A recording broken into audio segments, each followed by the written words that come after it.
this day, October 31st, 1517, Martin Luther posted his 95 Theses on the door of Wittenberg Palace Church, thus beginning the Reformation. He was summoned to stand trial before the 21-year-old Emperor Charles V and was declared an outlaw. Luther was protected by Frederick of Saxony in the Wartburg Castle, where he translated the New Testament into German. Among his works, Martin Luther wrote, "I am much afraid that schools will prove to be great gates of hell unless they diligently labor in explaining the Holy Scriptures and graving them in the hearts of youth." This has been an American Minute with Bill Federer. For a free transcript, call American Minute at 1-888-USA-WORD.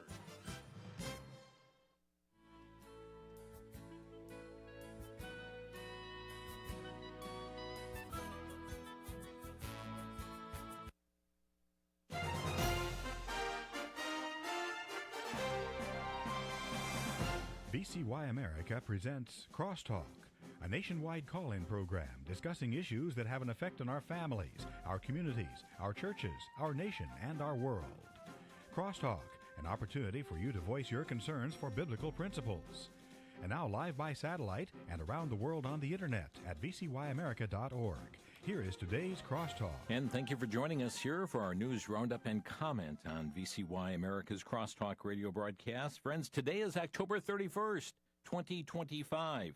On this day, October 31 in 1517, Martin Luther posted 95 debate questions or theses on the door of Wittenberg Church. He began the movement known as the Reformation, the Protestant Reformation. His initial objection was to the methods to sell indulgences, and 1521, Luther, at age 34, summoned to stand trial before the most powerful man in the world, writes Bill Federer on the American Minute, 21-year-old Holy Roman Emperor Charles V. At the trial called the Diet of Worms, Charles V initially dismissed Luther's theses as an argument between monks. Well, Luther was ordered to recant without having had these theses addressed and responded, "Here I stand. I can do no other. God help me. Amen." Well, Luther was declared outside the protection of law. He was kidnapped and hid by Frederick III of Saxony in the Wartburg Castle, where he translated the New Testament into German. John Wycliffe attempted a translation of scriptures into English for what was declared a heretic, and after his death, his bones were burned. The general prologue of Wycliffe's 1384 translation of the Bible had this inscription: "The Bible is for the government of the people, by the people, and for the people." Also in Prague, John Huss shared scriptures translated into the Czech language, summoned to the Council of Constance, where he was willing to recant if his errors could be shown by Scripture. Well, without having his issues addressed, he was declared a heretic, and he also burned at the stake. Martin Luther had given this account. He said, "I greatly longed to understand Paul's epistle to the Romans, and nothing stood in the way but that one expression, the justice of God, because I took it to mean that justice whereby God is just and deals justly in punishing the unjust. My situation was that although an impeccable monk, I stood before God as a sinner troubled in conscience. I had no confidence that my merit would assuage him. Therefore, I did not loved a just and angry God, but hated and murmured against him. Yet I clung to the dear Paul and had a great yearning to know what that meant, what he had meant. Night and day I pondered until I saw the connection between the justice of God and the statement, 'The just shall live by faith.' He said, then I grasped that the justice of God is that righteousness by which through sheer grace and mercy, God justifies us through faith." Just one other side note on this. Luther influenced John Wesley, who influenced George Whitefield, who preached the Great Awakening Revival in colonial America. All beginning with that, putting those 95 theses on the door of Wittenberg Church, October 31, 1517. And the 5 solas of the Reformation being Scripture alone, by Christ alone, through faith alone, by grace alone, to the glory of God alone. These principles emphasize that salvation, a gift received through faith alone, based on the authority of the Scripture, and ultimately for the glory of God. So that takes us back in history just a bit, and no doubt has impacted this whole world system way back from the stand where Martin Luther said, "Here I stand, I can do no other. God help me." Well, friends, I do want to give an update on our Central Asia project. And my friends, you have really come to help in this ministry of reaching many in Central Asia with the gospel message through the interview that we had conducted. And we mentioned it was we're accepting donations through the 30-day period that comes to an end next week, Friday. So kind of like a last opportunity here to, if you wanted to participate in that Central Asia project. A couple of weeks ago, we sent a check for $15,000 of donations that had come in from you, the listeners. Thank you for that. Just a couple days ago, friends, we were able to send another $16,000, taking that total up to $31,000. And as of just shortly before the broadcast here, there's yet an additional $5,300 that has come in that will also be going forth here at some point in the not-too-distant future. Again, any gifts coming in need to be earmarked specifically for the Central Asia missions. Thank you very much. Okay, let's go to foxnews.com. As we said today, October 31st, also known as Halloween, and certainly our ears perked up this morning when Fox and others reported of the potential terror attack the FBI said it thwarted in Michigan ahead of Halloween weekend. Had a connection to ISIS, Fox News has learned. The FBI said today that it prevented a potential terrorist attack in Michigan, arresting multiple suspects accused of plotting violence over the Halloween weekend. Friends, there are so many ways and reasons why to avoid participating in a night that's devoted to Satan. Jason Pack, a retired FBI supervisory special agent, told Fox News Digital, quote, "The FBI often becomes aware of potential threats through a tip from the public, a local police partner, or activist activity observed on online platforms where individuals share violent or extremist ideas." Peck said that following this morning's arrest, agents are likely executing search warrants to collect more evidence, but had planned this ahead of this Halloween weekend. Now, friends, another warning came out today from Fox News. As children throughout the country plan to don their costumes for another year of Halloween trick-or-treating, authorities are sounding the alarm over drug-laced snacks potentially making their way into kids' candy bags. Last week, a Michigan police department issued a warning to parents after an investigation revealed several large bags of candy, chips, and other snacks that at first glance appear to be stored in a traditional packaging, but were actually laced with THC and psychedelic mushroom products. The packaging made these products look like regular, well-known candies and snacks, the Warren Police Department said in a news release. It's clear that these items were intentionally designed to mimic popular treats which any child would enjoy eating. The incident is one of many plaguing the country as law enforcement agencies throughout the U.S. are issuing warnings to parents to check their children's candy haul. Can I make another suggestion? Just skip that door-to-door thing altogether. Many just going door-to-door, soliciting to most homes you don't know. I mean, if you have a need for candy, just go buy a bag of candy, your favorite candy for your kids. Have it as a family and have a family night together. Also, this coming from Newsmax, Homeland Security Secretary Kristi Noem rebuffed a request from Illinois Democrat Governor J.B. Pritzker to suspend immigration enforcement over the Halloween weekend, calling the appeal shameful.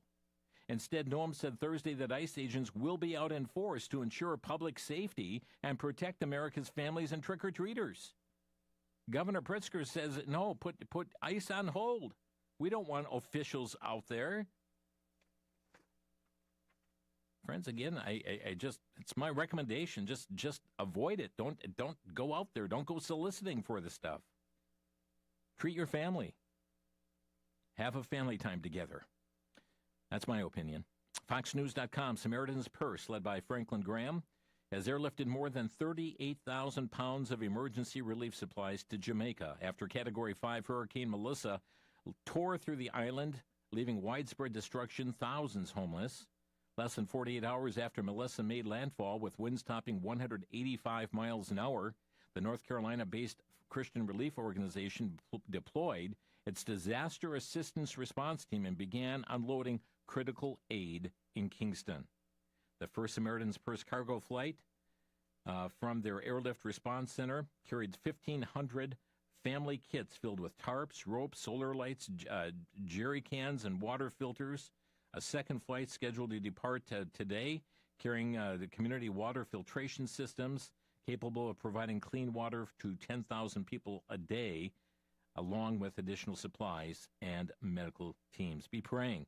So many negatively impacted, and there have been many, many lives lost through this hurricane as it has hit many various islands. From Breitbart, left-wing TikTokers are shamelessly promoting rioting and stealing as a pause of food stamps or the SNAP benefits looms due to the government shutdown. A man fuming over an apparent increase in loss prevention employees at Walmart took to social media to call on others to join him in holding down and fighting security to help people steal. Unbelievable, friends, the shameless TikTok videos that are going up there. It just became the Help People Steal November. It just became Help People Live November, the man ranted in a video. The U.S. Department of Agriculture recently announced that SNAP funds would run out due to the current lapse in appropriations, stating that there will be insufficient funds to pay full November SNAP benefits to the approximately 42 million individuals on the program. Countless videos promoting violence and unrest have been plaguing social media sites since the USDA warning. And friends, it's atrocious to see the warnings and the threats that are being made because of the SNAP card not being renewed. Friends, the government shutdown has taken place. There's been a continuing resolution that's been voted down time after time. OANN.com reporting New York Governor Kathy Hochul has declared a state of emergency to financially support food banks as the government shutdown threatens the food aid program. The governor declared the state of emergency yesterday, issuing $65 million to assist the food banks. Data from the U.S. Department of Agriculture shows that the state of New York receives nearly $650 million from the federal government for SNAP benefits every month. New York is not the only state that's put certain measures into place. Oregon Governor Tina Kotek directed $5 million to food banks and declared a 60-day food security emergency. Virginia Governor Glenn Youngkin has also said that his state will pull from surplus funds to cover up 1 month of SNAP benefits. SNAP benefits for the U.S. cost about $8 billion per month. Senate Democrats have voted against the funding bill that would end the shutdown at least 13 times. And friends, it's really amazing to see what's taking place. I don't have time to air it right now, but I will right after the break. Even Chris Cuomo devoted a segment on News Nation to call out Democrats for peddling the farce about the Schumer shutdown. Hakeem Jeffries claims that the GOP bill to reopen the government is not a clean continuing resolution. And Cuomo says it is. I'll play that here in the next segment. But from the dissenter, they point out in 1906, Alfred Henry Lewis stated there are only 9 meals between mankind and anarchy. 3 days without food will often turn friend against friend, neighbor against neighbor, and in some cases, relative against relative. It will also turn decent people into criminals, and in some cases, turn well-bred people into cannibals. When the fear of starvation is added, panic will soon follow. Is that the plan? Is that the plan? ResistTheMainstream.com reports that President Trump has called on congressional Republicans to invoke the nuclear option by ending the Senate filibuster to bring the ongoing government shutdown to an end. In a post on his Truth Social account, President Trump said he had reflected on questions raised by world leaders on his trip. He claimed that they asked him how Democrats were able to shut down the United States and why Republicans allowed it to happen. He accused Democrats of wanting trillions of dollars to be taken from our health care system and given to others who are not deserving, people who have come into our country illegally, many from prisons. He said Republicans would not allow that to happen and urged them to eliminate the filibuster. He said, it's now time for the Republicans to play their Trump card and go for what he called the nuclear option to get rid of the filibuster and get rid of it now, he wrote. Friends, we'll have that audio clip for you after the break. You're listening to Crosstalk on VCY America.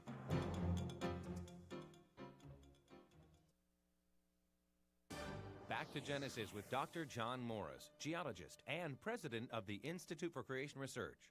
Dr. Morris, what formed Utah's Great Salt Lake?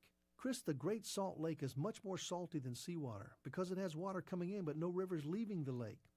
Whatever dissolved solids come in stay there, and as the water evaporates, the lake increases in solidity.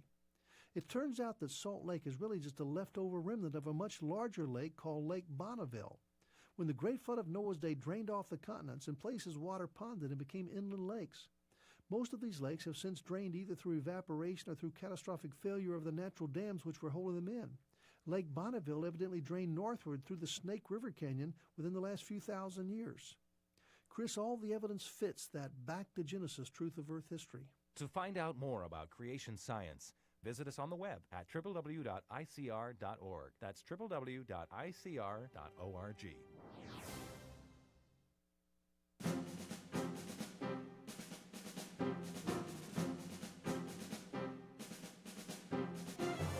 You're listening to Crosstalk on VCY America. Where this is going to go, I don't know.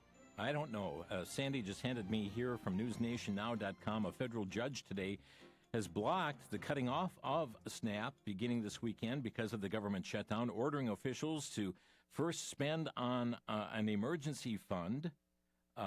We know that the $5.25 billion fund, not enough to fully cover the November benefits.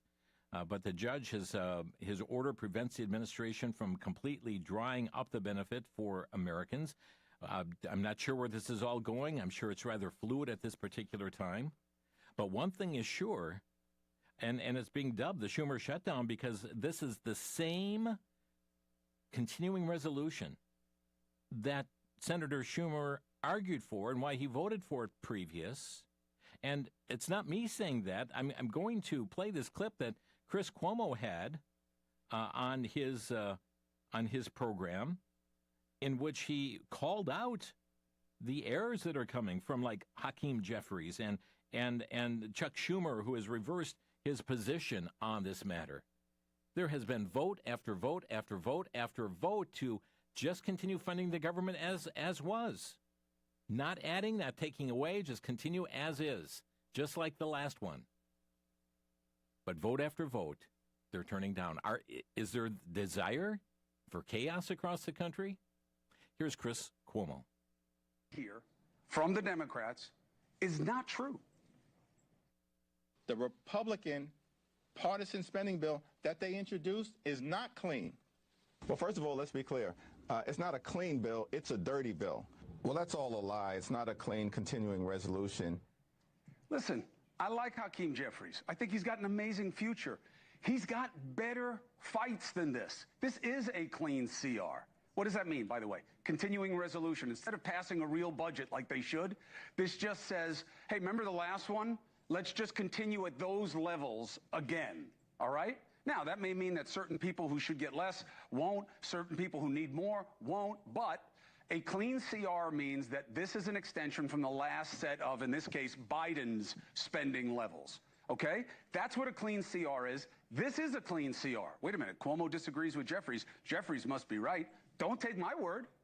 Take the word from the Nonpartisan Committee for a Responsible Federal Budget. They say this is about as clean a CR as you could get. Okay? Again, it's a continuation of a March stopgap measure. All right? Essentially a continuation of spending levels from Biden, absent about $13 billion. But when you look at it as a function of the pie, it's literally a rounding error. I don't like that. It's a lot of money, but it's a rounding error. Again, don't take my word for it. How about taking this guy's word? Allowing Donald Trump to take even much more power via a government shutdown is a far worse option. I believe it is my job to make the best choice for the country to minimize the harms to the American people. Therefore, I will vote to keep the government open and not shut it down. And that CR he voted for is the same as this one. So what changed? AOC eyeing his Senate seat. AOC eyeing his Senate seat. Isn't that interesting? That's Chris Cuomo's comment in all of this.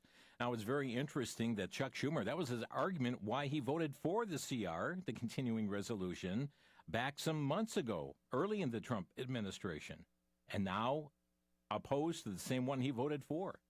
That was Chris Cuomo on News Nation. Well, from the Washington Times, the country's largest union representing federal workers on Monday, hear that? The country's largest union representing federal workers has called on Senate Democrats to end the government shutdown immediately by passing a short-term spending measure. Describing the closure of the federal government as an avoidable crisis, American Federation of Government Employees President Everett Kelly said the time for political brinkmanship has passed. The Epoch Times reporting that air traffic controllers who missed their paychecks for the first time on October 28th during the shutdown gathered at several airports nationwide to ask the public for donations. Controllers passed out leaflets at 20 airports to also ask people to call their congressional representatives and urge them to reopen the government. The effort was organized by the National Air Traffic Controllers Association, which represents nearly 20,000 controllers, engineers, and other safety-related professionals across the United States. Well, friends, as the article points out, the shutdown has strained the nation's networks of air traffic controllers. It's causing flight delays. It's causing cancellations, staff shortages, leave some towers without enough support, and it's troubling news. We also have from Just the News that the White House Office of Management and Budget yesterday confirmed it will pay all U.S. service members who are working during the government shutdown by using a mix of defense and legislative funds. The Trump administration expected to use approximately $2.5 billion from the Military Housing Fund portion of his One Big Beautiful Bill that was enacted earlier this year. The White House also would use $1.4 billion from the Defense Department's Research and Development account and $1.4 billion from its procurement account to cover costs, but not clear how the final $1.2 billion will be covered. From Newsmax.com, President Trump last night again weighed in on the Affordable Care Act that's been a major stumbling block in ending the government shutdown because Senate Democrats are demanding negotiations on extending the subsidies expected to expire at year's end. As I've said for years, Obamacare is a disaster, the president wrote on Truth Social. Rates are going through the roof for really bad health care. Do something, Democrats, he said. I thought it was called, wasn't it called the Affordable Care Act? Friends, it's been very unaffordable from the get-go. Okay, from Woke Spy, the Trump administration has identified more than $1 billion in taxpayer money that was improperly used to fund health care for illegal immigrants, according to the Centers for Medicare and Medicaid Services Director, Dr. Mehmet Oz. The receipts don't lie, Dr. Oz said, adding that the administration is in the process of clawing back the funds that were misused. Also coming from Pamela Geller and the Geller Report, the Center for Immigration Studies data, or CIS data, shows that among immigrant households, about 53.2% access some form of welfare versus 39.8% for native-born working households. Far worse than anyone realized, only 18.7% of EBT or food stamp recipients are American, and saying 81.3% getting free food from the government in the country are not American citizens. We're subsidizing foreigners on the taxpayer dime, she wrote. 45% of Afghanistan immigrants on food stamps, 42% of Somali immigrants, 34% of every immigrant from Iraq, 23% of Haitians, and the list goes on. That at GellerReport.com. Friends, it's coming Tuesday, a very important election in different states across the country. Some states have no elections whatsoever. It's an off-year election, but there are some very key seats up for election Tuesday, November 4th. New Jersey, a gubernatorial election taking place. Also a gubernatorial election taking place in Virginia. Texas, filling vacant U.S. House seat for the 18th Congressional District. Georgia has 2 seats on the Georgia Public Service Commission. Pennsylvania, state Supreme Court justices have a retention election. Major cities with mayoral elections. We think of New York City, Detroit, Seattle, Minneapolis, Atlanta. A number of ballot measures as well that are taking place. Friends, there are things going on. I'll get into some of those measures, but New York City looks like they very well may be electing a Muslim as mayor of the city. We understand, and I'm looking at an article here from WND.com, with the New York City race for mayor reaching a fever pitch, U.S. Representative Alexandria Ocasio-Cortez went on what's being called an unhinged screaming rant Sunday while rallying for Democratic Socialist Zoran Mamdani, who continues to lead against independent Andrew Cuomo and also the Republican Curtis Sliwa. Just to get a little bit of her speech.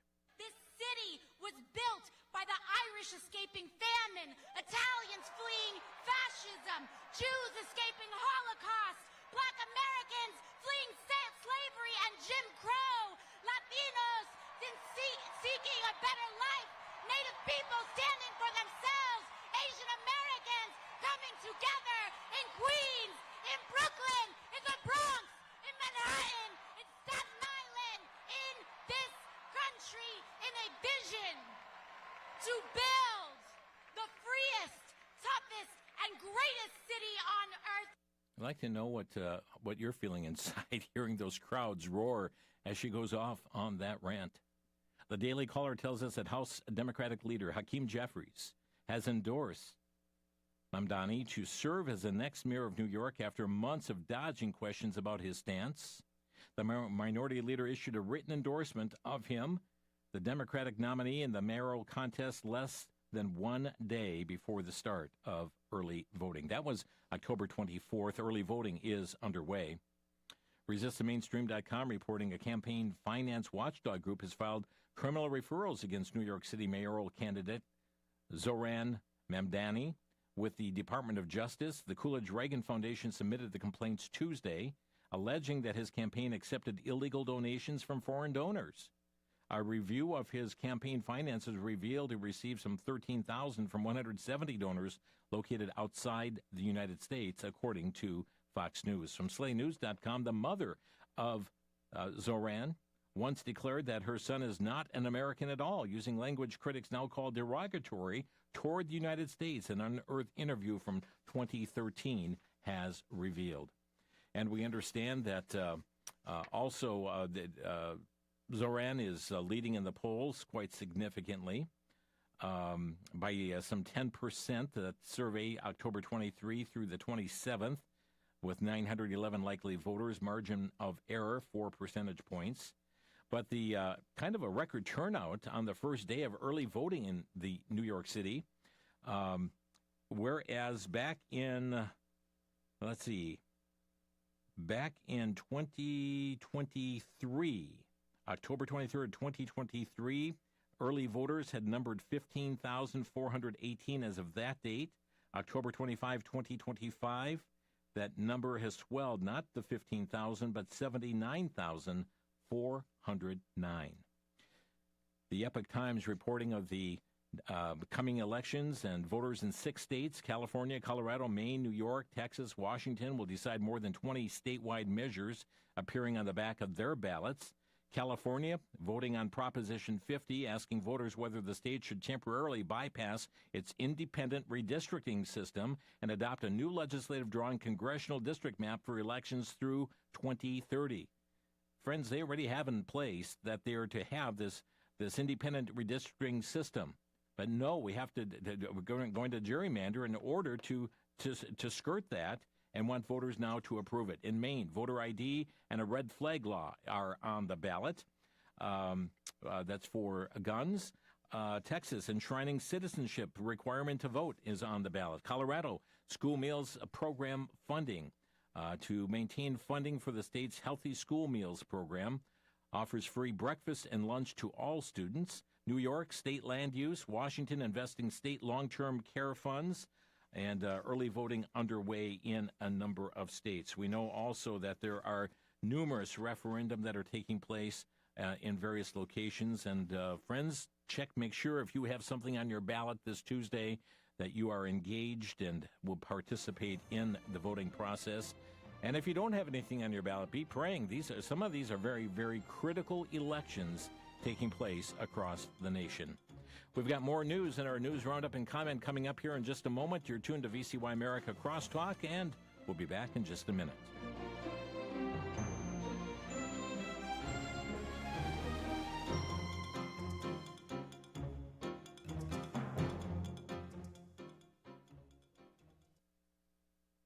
The conflict between church and state dominates much of the 2,000 years of church history. But nowhere do we see this demonstrated as clearly as in Germany, where in the 16th century, Martin Luther sparked the Reformation. But in the 20th century, the same country forced the world to grapple with the horrors of Hitler's Germany. Join Dr. Erwin Lutzer in the presentation, The Swastika and the Cross, a 2.5-hour video journey in Germany taking you to Nuremberg, the Berlin Wall, and the early years and legacy of Martin Luther. As you watch this film, you'll discover what lessons we can learn from the past to avoid making the same mistakes in the future. The Swastika and the Cross contains a Blu-ray, a DVD, and a digital download, all together for a donation of $20. Call VCY America, 1-800-729-9829.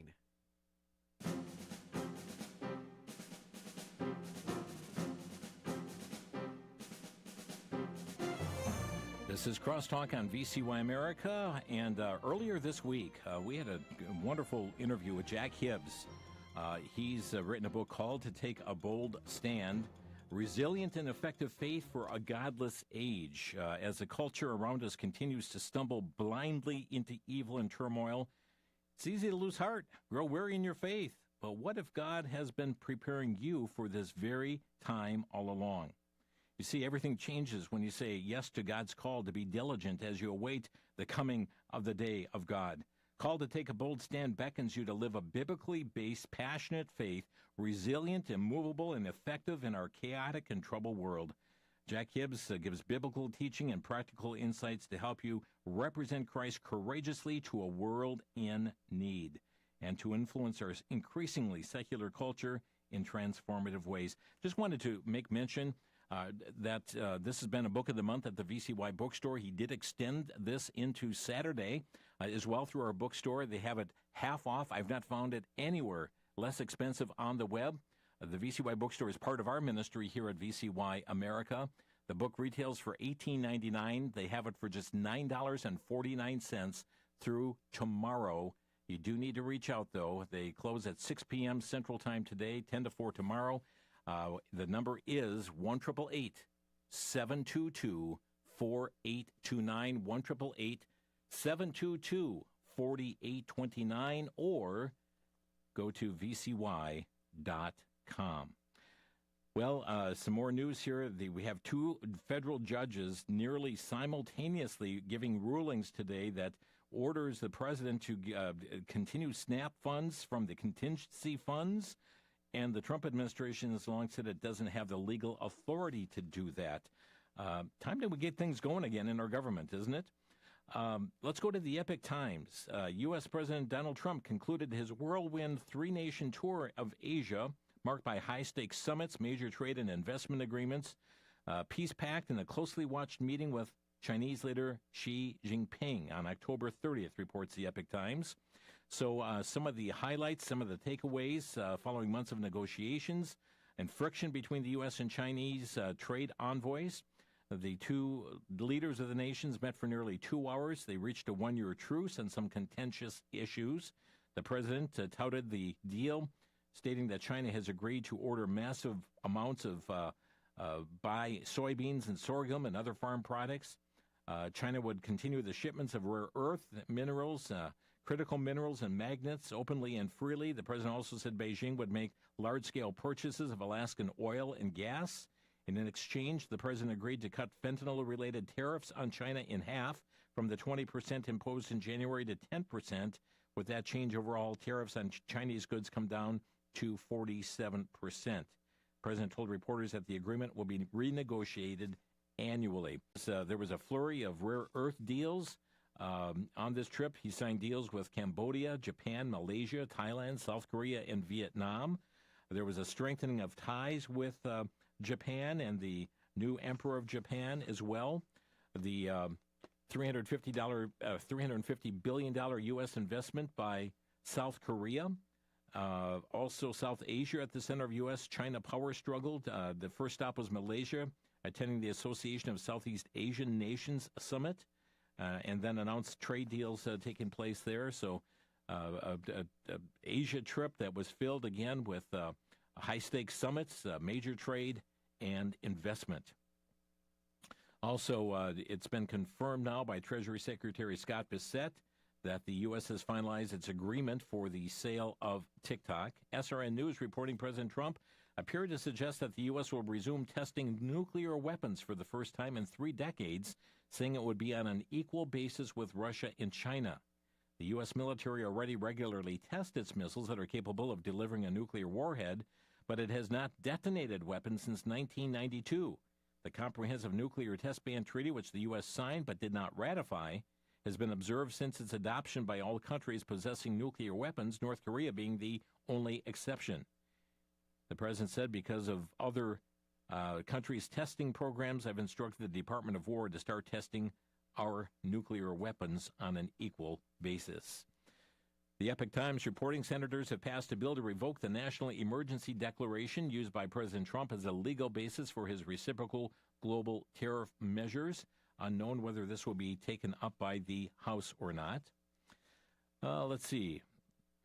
Let's look at Israel. Worthy News reporting Prime Minister Benjamin Netanyahu vowed yesterday that Hamas will be disarmed and the Gaza Strip fully demilitarized, declaring that if the international community fails to carry out that mission, Israel will act alone. Speaking at a IDF officer's graduation ceremony, the Prime Minister said Israel has more work to do in Gaza and warned that any violation of the U.S.-brokered ceasefire would be met with powerful attacks.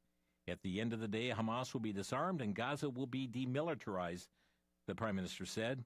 If foreign troops do it, great. If they don't do it, we will. It was found also, the Jerusalem Post telling us that some of the Hamas terrorists living in Cairo luxury of 5-star hotels in Cairo, right alongside unsuspecting tourists, according to a report by the Daily Mail that tracked down the 154 terrorists released to Egypt at the Marriott's 5-star Renaissance Cairo Mirage City Hotel. Some of the terrorists are reportedly looking to settle down in Turkey, Qatar, and Tunisia.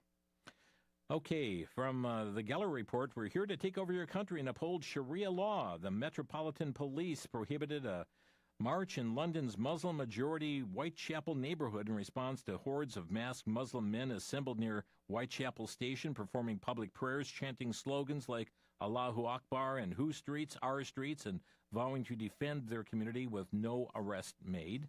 Also, armed masked Muslims as they marched in London. Here's somebody who caught one to make a statement. Assalamu alaikum everyone, today we're at Alta Bali Park. We're here to interview some people. So I ask some questions, brother? Yeah. Alright, what message do you want to give to the far right people? The message I want to give to the far right people is we're here to take over your country. You can't stop us, you can try, but we're here to uphold Sharia law, and yeah, that's it. Yeah, that's it. You know, just boil it down. We're just here to take over your country. And, friends, it is just mind-blowing to see what is happening right now in the New York City race, in my opinion. I mean, it's mind-blowing to see what's happening in Dearborn, Michigan. It was happening in Minneapolis and coming to a city near you. There are going to be so many races across this country coming up in the next election that are going to propel those who stand by the Quran. Remember, as it says, to kill the infidel. Though they're not here to assimilate. We have heard those statements over and over again from imams and from the likes of Linda Sarsour and from Islamic organizations. And another topic, this from ABC News. House Oversight Republicans released a blistering report Tuesday morning that details their findings into former President Joe Biden's mental acuity and his use of the auto pen, calling on Attorney General Pam Bondi to examine all executive actions taken during the prior administration, as well as to scrutinize the actions of 3 senior officials who refused to comply with the panel's closed-door interviews for fear of criminal prosecution. The 100-page report includes links to transcripts and video of their closed-door depositions conducted with 14 top Biden administration officials, including 3 senior officials, Anthony Bernal, Annie Tomasini, and Dr. Kevin O'Connor, who invoked their Fifth Amendment right not to incriminate themselves rather than answer the committee's questions. The Biden autopen presidency will go down as one of the biggest political scandals in U.S. history, said James Comer, oversight chairman. Interesting indeed. Okay, here also from the Western Journal, a transgender teen has admitted to planning a mass shooting attack at an Indiana high school back in February, meant to take place on Valentine's Day. Trinity Shockley planning to plead guilty to felony conspiracy to commit murder, receiving 12 and a half years in prison along with 5 years of probation, the New York Post reported. Arrested after a tip was received that she had an AR-15 and had bought a bulletproof vest. New Jersey, are you listening? What's going on? Here's a story for you. The Christian Post reporting this week that the largest public school employee union in New Jersey is slated to host an event next week exploring and promoting the history of drag to interested educators. The New Jersey Educational Association, a nonprofit that represents approximately 200,000 educators in the state and affiliated with the National Education Association, will be hosting the 45-minute program titled Drag is Not a Crime, the Past, Present, and Future of Drag, to be done on November 7th during the two-day NJEA convention in Atlantic City. The program explores drag's history, cultural significance, and future, showing how it serves as art, resistance, and activism. I didn't see the word perversion in there. I don't know if that's a typo or not. Challenging norms, advancing LGBTQ plus rights, and promoting social justice and a community. That's according to a flyer for the event. Well, friends, I see I've got minutes that are waning down here, and far more stories that Sandy has provided for us, and time is going to allow. Let me just mention here, I was just in New Jersey a bit ago. Here's another story for New Jersey. A pair of New Jersey abortionists are planning to open the first all-trimester abortion facility in the Garden State, reports LifeSiteNews.com. NJ.com reports that Dr. Kristen Brandy and a nurse practitioner intend to open the Luminosis Wellness Collective in summer of 2026 to offer both abortions at any point in pregnancy and training for late-term procedures. It also plans to offer HIV treatment and gender-affirming care. This is New Jersey, one of 9 states with no gestational limit on abortion. How tragic. And it's also tragic when we consider New York and California pledging to cover Planned Parenthood's funds that were cut by the Trump administration. There has been a move, friends, by automakers to pull radios out of new vehicles, specifically AM radio, and the Radios or AM for Every Vehicle Act has been making its way through Congress. But this coming from townhall.com, 7 former FEMA administrators from both parties have urged Congress to safeguard AM radio, citing its unmatched reliability and essential role in the success of the National Public Warning System, and trying to get Congress to get this done. And then it was reported by Radio Inc. that after removing AM radios from its electric vehicles, Tesla is now taking the next step in its quiet retreat from broadcast, eliminating FM radios altogether. Eliminating FM as well. Friends, let me mention our phone number here to Crosstalk. If you'd like to comment on these or other current event stories, our number is 800-733-9829, 800-733-9829. By the way, in border control, well, even Bernie Sanders has been won over now, giving compliments to the Trump administration. Listen in. If you don't have any borders, then you don't have a nation, right? In a sense. So has historically the United States done well on the Democrats and Republicans in protecting the border? The answer is no. Trump did a better job. I don't like Trump, but we should have a secure border, and it ain't that hard to do. Biden didn't do it. Those before him did not do it. We should have a secure border, period. Wow. Bernie Sanders speaking. That story is on WND.com. And, friends, a quick break here, and we'll come back. Our phone lines are open, 800-733-9829. If you want to comment on these or other current event stories, 800-733-9829. We'll be back in 1 minute. This is Crosstalk on VCY America.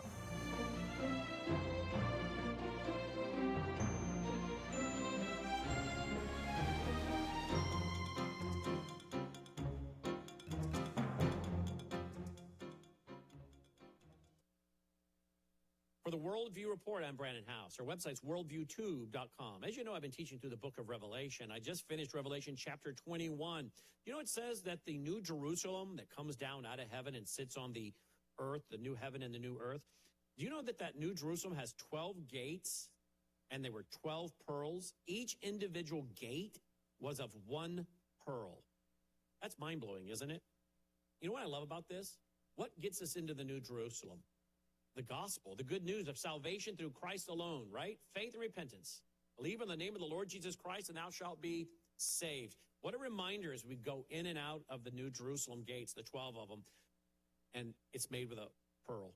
The gospel is described as a pearl. You know what's great about a pearl?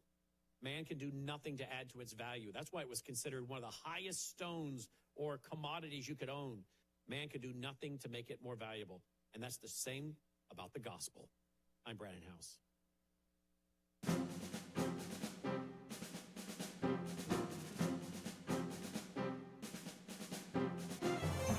This is Crosstalk on VCY America. There is something about speaking out when you see something taking place. And just want to commend what's happened way up in northern Minnesota as the Northwoods School Library had an assistant that they had recently hired, but now is out of a job after students, parents, and staff complained about sexually explicit books that were discussed and displayed in the school library. Genevieve Quinn Krebsbach was hired at the library to be an assistant on September 2nd, and all of a sudden had this whiteboard up with different books. Reports were made of inappropriate displays, books, and discussions about banned books in the school library. This is the principal speaking out in that regard, a note to parents, and evidently had posted books on this banned book list last year on things like genderqueer and other books that are very, very offensive. A whiteboard in the elementary section of the school library had a section of a bookshelf with the titles of 10 banned books. How many have you read, was the question. And these were on, some of these books on the list were descriptions of incest and sexual assault, sexual acts, drug use, profanity, LGBTQ content. According to multiple interviews, this new assistant allegedly used the whiteboard as a basis for a short lesson on banned books that she conducted with various classes visiting the library, allegedly including a 2nd and 4th grade class. But because parents spoke up, because students spoke up, because staff complained, not only was that taken care of about not having these sexually explicit books, but evidently that assistant is no longer there either. We've got Gordon calling in from Lexington, Kentucky. Hi, Gordon, you're on the air. Yes, I just comment on the Muslim that's running in New York. It just breaks my heart that they finally got victory over New York, because once they build a mosque and take over, that's their sign of victory over their terrorist acts. And I honestly don't believe that our founder fathers believed in like freedom of religion for everybody, but just religion for that believes in Jesus and Jehovah. Yeah. Because they knew the Bible and how Israel would go back to going false ways. Yeah, and thank you for that. Thank you, Gordon. And as Usama Dakdak would argue, this is not a religion. This is a political movement, not designed to assimilate into our society, but to take over the society, to take over the community one at a time. And friends, that's really what we're seeing take place. It's happened by individuals not running for elections, and so therefore you will have those that espouse this ideology be elected to school board seats and to city council seats and then to a mayor's seat. I believe, if I'm correct, that every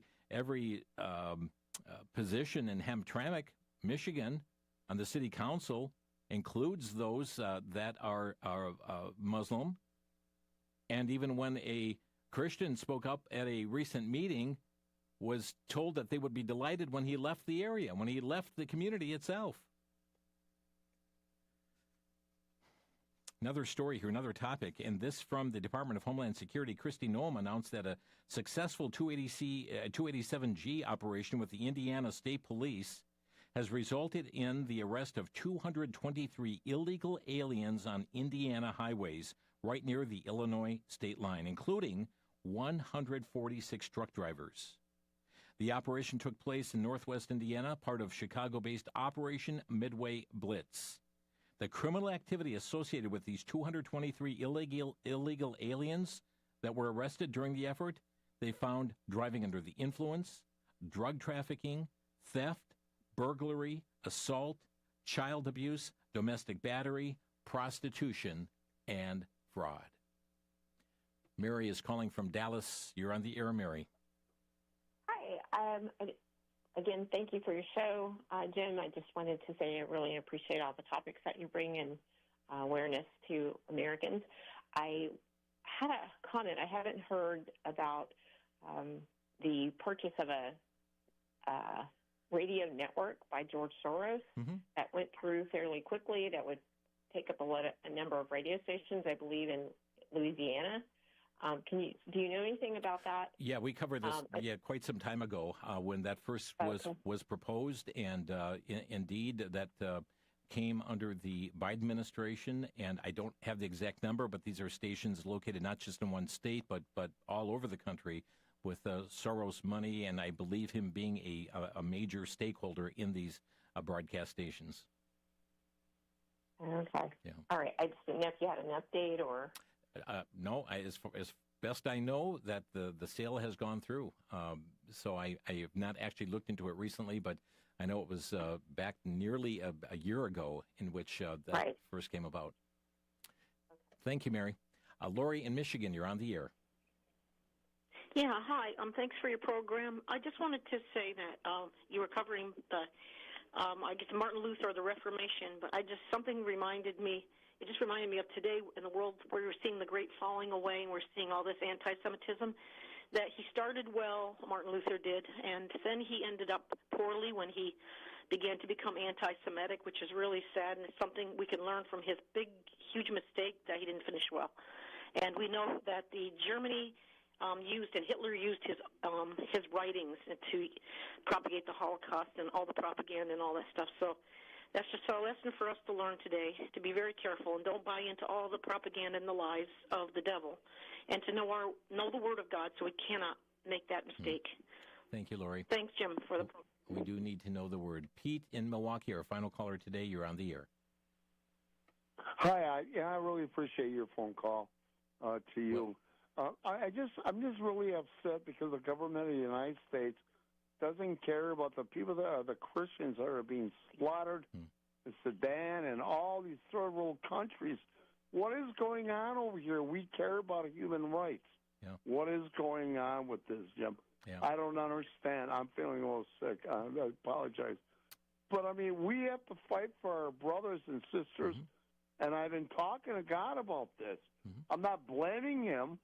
I just don't understand why it's happening, that we're not doing anything about it. Yep. And, Pete, that was our whole topic on yesterday's program here on Crosstalk. And if you missed the program, go back to crosstalkamerica.com, and you'll hear that Todd Nettleton, the voice of the martyrs. And a matter of fact, this Sunday and the next, churches will be involved in the International Day of Prayer for the Persecuted Church. And thank you for that reminder here at the end of the program today. So critical that we be praying for them. Friends, our time has gone here today on Crosstalk. Some heavy news stories, I know, today, but I understand that God's in control and his plan will not be thwarted. The Lord's Day is coming. Be in a Bible-believing, Bible-teaching local church. You've been listening to Crosstalk via satellite and the internet from VCY America. Views expressed may or may not be those of this station. Ministry, 3434 West Kilbourne Avenue, Milwaukee, Wisconsin, 53208. Or download by RSS or podcast from crosstalkamerica.com. And join us again for Crosstalk.